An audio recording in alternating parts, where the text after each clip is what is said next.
Under the leadership of Hassan ibn Sabah, his strategy was to capture strategic fortresses across Persia, Iraq, and the Fertile Crescent.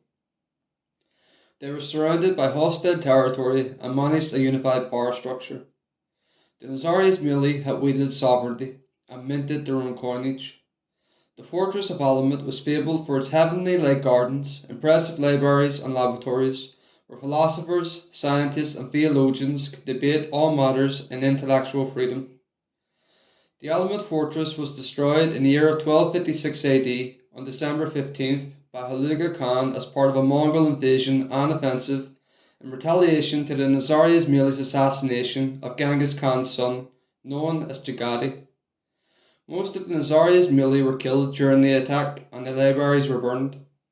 The Nizari Ismaili imams and followers would then wander Iran for several centuries in concealment because anyone suspected of being a Nizari Ismaili would be killed.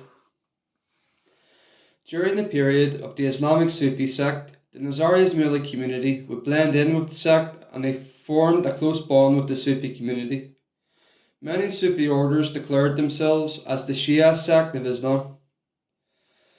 Research difficulties of the Nizari Ismaili arise from their religious practice known as taqiyya during the post-Alamut period, which made the Nizari Ismailis obliged to dissimulate rather strictly to safeguard themselves from persecution and to deny their religion and religious beliefs to outsiders.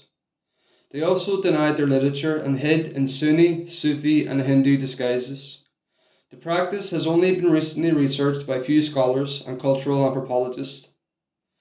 By exalting the batin aspects of religion, the Ismailis came to be regarded by the rest of the Muslim community as the most representative of the Shia propounding esotericism in Islam and hence attained the common designation as the Batiniya. This designation was however used in derogatory sense, accusing the Nizari Ismaili of ignoring the Sharia law. The available evidence, including the fragmentary text of the Nizari Ismaili oath to allegiance, clearly shows that they were not exempt in any sense from the commandments and prohibitions of Islam. Such organised accusations are fabrications from their enemies, who blame the Nizari Ismaili and their entire movement for the anti-Islamic views and practices of the Karmatas, who were the dissidents who seceded from the early Nizari Ismaili movement. The esoteric truths of the Nizari Ismaili formed a Gnostic system of thought for the early Ismailis, representing a distinctive worldview. The Nizari Ismailis applied their interpretation of time and the religious history of humankind to the Judeo-Christian revelations. The conception of religious history reflecting a variety of influences such as Hellenic, Judeo-Christian, Gnostic, as well as eschatological ideas of the earlier Shia religion. This was developed in terms of the eras of different prophets recognized in the Quran. According to the code of conduct of the Nizari Ismailis, they state that those who uphold righteousness, do not relish the vanities of this world, are first in their hearts for political leadership. All who hunger for this world and aspire after positions of authority go astray from the true path.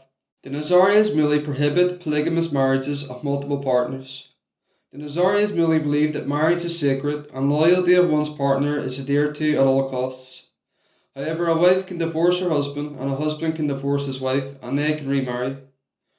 Women of the Nizari Ismaili are encouraged to participate in social and political affairs of their community. They are not restricted to gender segregation and are not restrained from leaving their home alone, and the Islamic veil covering is not an obligation.